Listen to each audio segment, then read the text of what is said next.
ব্যক্তিগত বিবাদকে কেন্দ্র করে গভীর রাত্রে গুলির ঘটনায় চাঞ্চল্য ছড়ালো খাস কলকাতার বেনিয়াপুকুর থানার অন্তর্গত তিলজলা এলাকায়। এক যুবককে লক্ষ্য করে পরপর 5 থেকে 6 রাউন্ড গুলি চালানোর অভিযোগ উঠেছে।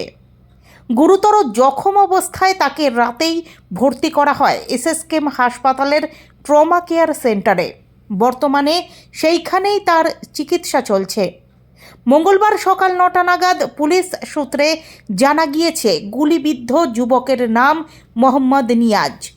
সোমবার সন্ধ্যায় কোনো ব্যক্তিগত কারণকে কেন্দ্র করে তার সঙ্গে মোহাম্মদ সলমানের বচসা বাধে বলে অভিযোগ।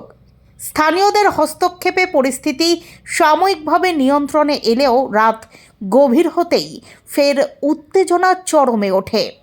অভিযোগ, গভীর রাত্রে নিয়াজকে বাড়ি থেকে ডেকে নিয়ে যায় সলমান। এরপরই তাকে লক্ষ্য করে পরপর 5 থেকে 6 রাউন্ড গুলি চালানো হয়। গুলিবিদ্ধ হয়ে রক্তাক্ত অবস্থায় মাটিতে লুটিয়ে পড়েন নিয়াজ। স্থানীয় বাসিন্দারা তাকে উদ্ধার করে দ্রুত হাসপাতালে নিয়ে যায়।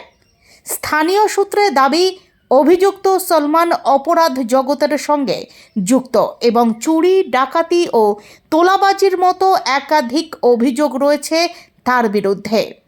তবে ঠিক কী কারণে এই বচসার সূত্রপাত তা এখনও স্পষ্ট নয়।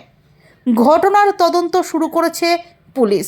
অভিযুক্ত সলমানের খোঁজে তল্লাশি চালানো হচ্ছে বলে জানিয়েছে তদন্তকারী আধিকারিকরা। এলাকায় অতিরিক্ত পুলিশ মোতায়েন করা হয়েছে। এই ঘটনাকে ঘিরে এখনও আতঙ্কে রয়েছেন স্থানীয় বাসিন্দারা।